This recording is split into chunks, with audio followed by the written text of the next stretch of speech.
What's going on, you crazy kids?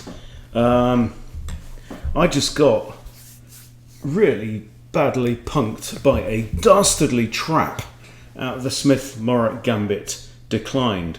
I lost in 10 moves, and I'm going to show you how and why. So I played it on the old chestnut.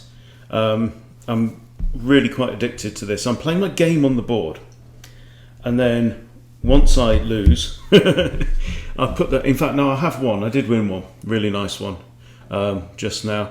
But this is the way I'm going to do it. So I'm going to play the game on the board, then put the board aside, and then I'll go into chess.com, into my profile, grab the PGN if I want to analyze it. So here I've come over to my Smith Morra Gambit study on Lichess, and I've pasted in the PGN, and I've done. So this is the grommet method, right? So instead of just going, hit me again and speed dating my way around chess.com, I don't want to. I want to improve.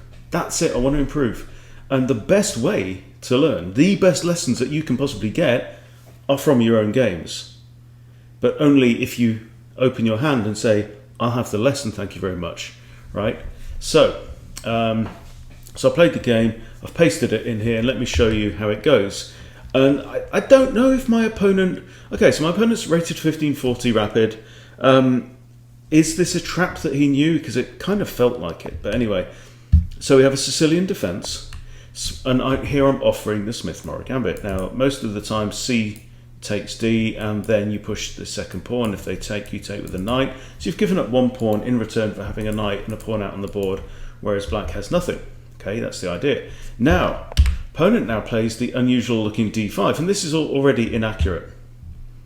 Okay, this pawn is on prise, it's defended by the queen. This pawn, however, is not defended at all. And you might think, oh, is this the same as the Albin counter gambit? But it's not. The Albin counter gambit is like a Queen's Gambit Declined, and that's when black here plays pawn to e5 on move 2. So it's the mirror image of an Albin counter gambit, right? But the difference is that it's white to play, right? In an Albin counter gambit, you've got a pawn here and a pawn here, and you don't have these two, and then it's white to play. But so it is different. Anyway, so the correct move here is to take the free pawn, of course. My opponent now pushes pawn to e6. Okay. Now, what I should do here, apparently, is grab the pawn. Okay, take the free d pawn immediately, because then, for example, if the pawn takes here, they've got an isolated queen's pawn already, and you can just carry on developing. You could throw in a check, probably not. What's best here? Knight, yeah, just knight c3. It's saying knight c3 is fine, or bishop e3. Bishop e3 defends this pawn. Okay.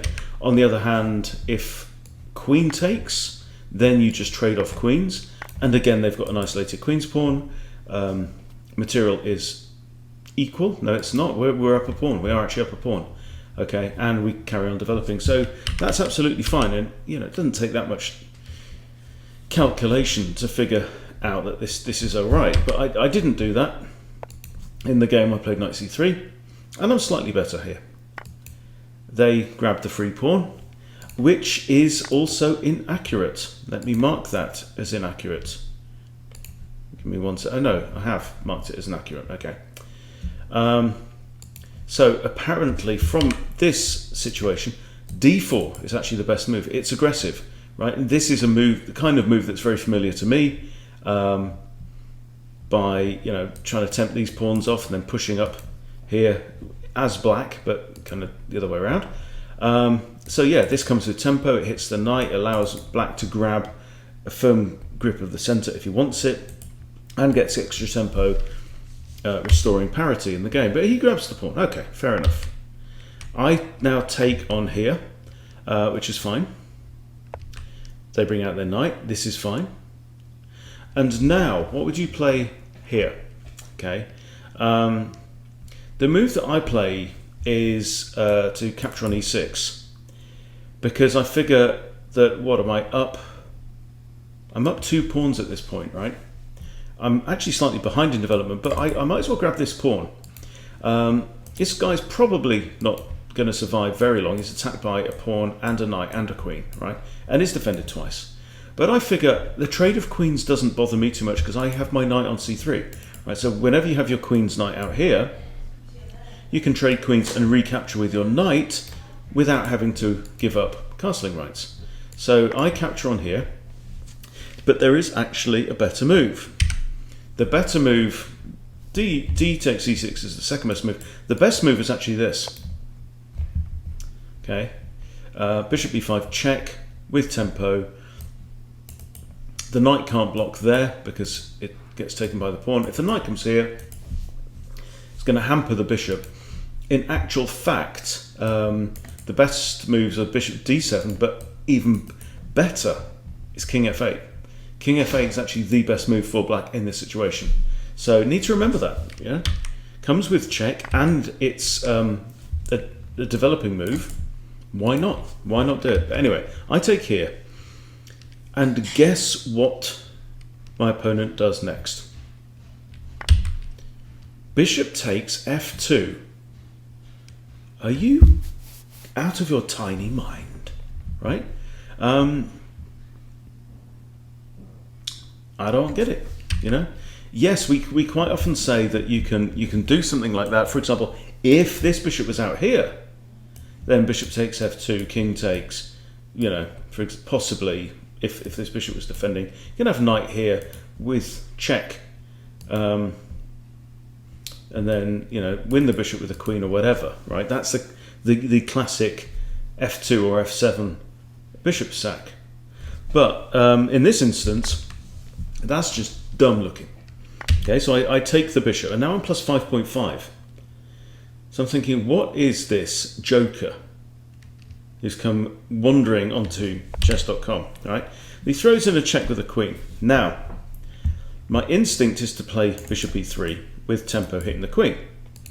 And I figure that's actually fine. You know, if he wants to come down and take the b pawn, then I don't really have a problem with that. So I do play this move.